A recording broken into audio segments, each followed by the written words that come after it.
Vous avez suivi, comme tout le monde, la dernière sortie du général Abdourahmane Tiani qui a demandé que le Bénin repousse la présence militaire française qui est au nord du Bénin jusqu'à Boycon ou Malanville. Alors, donc, ce qui a fait que le Bénin a des difficultés à satisfaire la tête de l'Alliance simplement parce que, d'abord, le Bénin se dit un pays souverain, ce qui est tout à fait juste.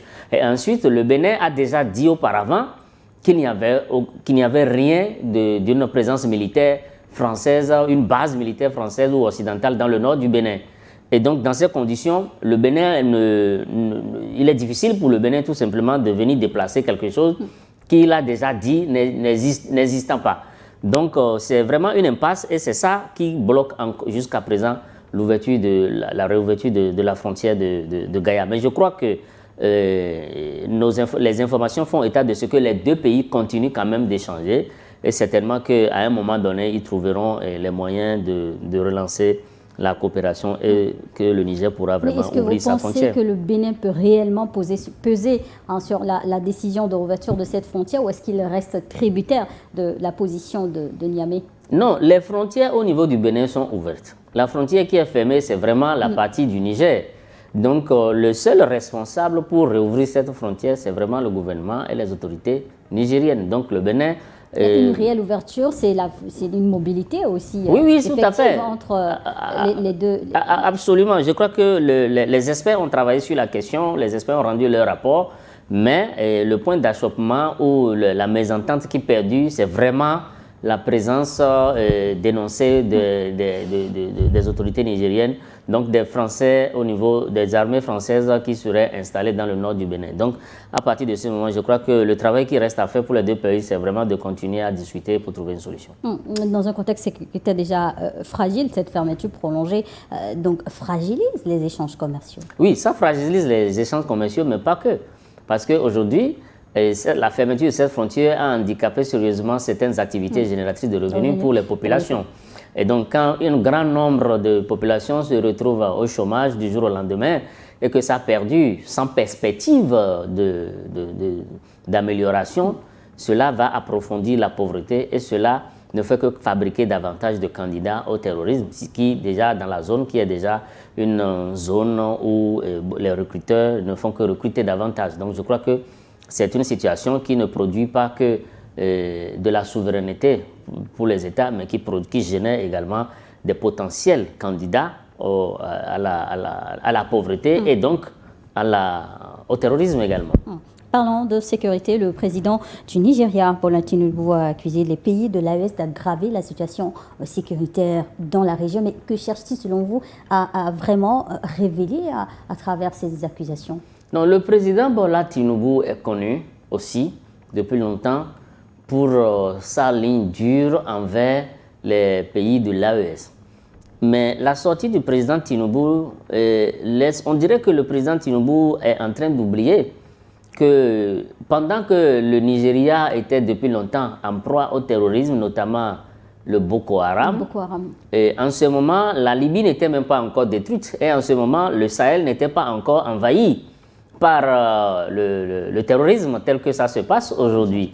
Donc le Nigeria est un pays qui lutte contre le terrorisme depuis très très longtemps. C'est la première chose. La deuxième, c'est que tellement le terrorisme a évolué au Nigeria qu'en décembre dernier, le président américain a été obligé de venir bombarder Sokoto et ses alentours, ce qui a considérablement fait disperser les terroristes pour les envoyer même dans les pays de l'AES au point où le Niger avait décrété à ce sujet la mobilisation générale pour contrer le flux des terroristes sur son territoire. On dirait que tout ça, le président nigérien l'a oublié. Mais je crois que le narratif que développe Bola Tinubu est inscrit dans une logique bien connue. Vous savez que les pays, récemment, un journal a annoncé que les États-Unis souhaiteraient bombarder le Mali.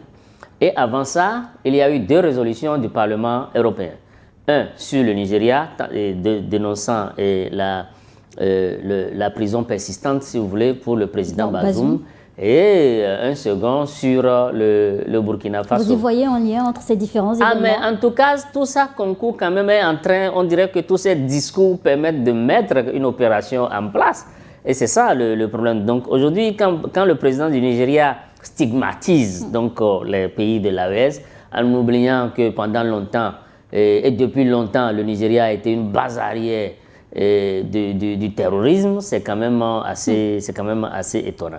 Mais ce qui est encore plus intéressant dans l'affaire, c'est la réaction des pays de l'AES. Aujourd'hui, les populations de l'AES sont habituées à décoder ces genres de messages et à comprendre ce qui est en train de s'y passer derrière. Donc, ceci n'est pas un discours qui est nouveau pour les pays de l'AES. Justement, ce discours a suscité de vives réactions dans l'AES au point de convoquer le chargé d'affaires de l'ambassade du Nigeria. Mais vous savez qu'aujourd'hui, les pays de l'AES ne font pas dans la dentelle, c'est-à-dire que c'est des pays qui exercent leur souveraineté, et y compris diplomatique. Quand ils ne sont pas d'accord, ils le font savoir tout de suite. Donc tout ceci va dans cette logique. Et je pense que ce qui est encore plus remarquable, c'est vraiment la compréhension de la situation par les populations de l'AES qui ne se laissent plus embarquer ou emballer par ces genres de discours ou d'informations tendant à stigmatiser la lutte contre le terrorisme dans le Sahel. On ne peut pas ignorer, on ne peut pas vraiment tirer à boulet rouge sur les résultats que génère l'AES en matière de terrorisme. Je crois quand même que c'est pour la première fois qu'on voit sur le continent une organisation sous-régionale qui met en place une armée unifiée qui travaille considérablement sans frontières dans un espace. Et ça, quand même, c'est à saluer.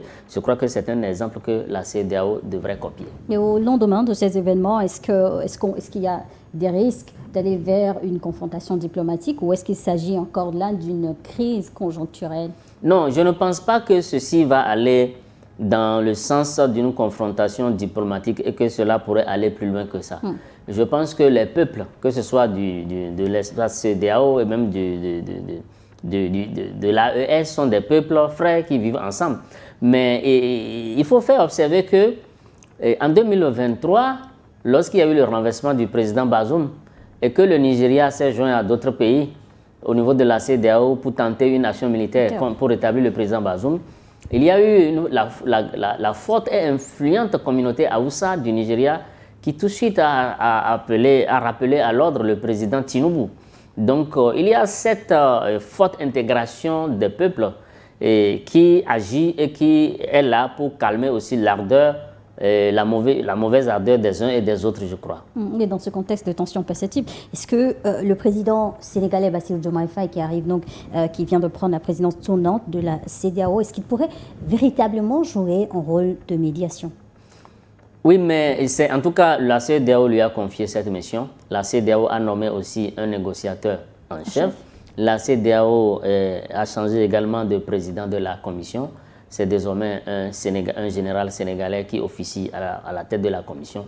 Je pense que l'objectif pour le président Bassirou Diomaye Faye aujourd'hui ne doit pas être de dépenser beaucoup d'énergie à chercher à convaincre les pays de l'AES de revenir dans la CEDEAO. Je pense que l'AES a choisi sa route. Ce qu'il faut faire, puisque nous demeurons quand même des frères dans la région, ce qu'il faut faire, c'est trouver les moyens, n'est-ce pas, d'une franche coopération entre l'AES et la CEDEAO, tout en allant vers des résultats palpables pour la lutte contre l'insécurité, la lutte contre le terrorisme, le renforcement de l'intégration, la création d'un marché commun intégré et le renforcement également des échanges vraiment intra-africains, à commencer par créer un marché régional vraiment palpable dans la zone. Parce que malheureusement, quand vous prenez les pays, que ce soit de la CEDEAO et même de l'AES, leur premier partenaire économique n'est jamais un voisin ni un membre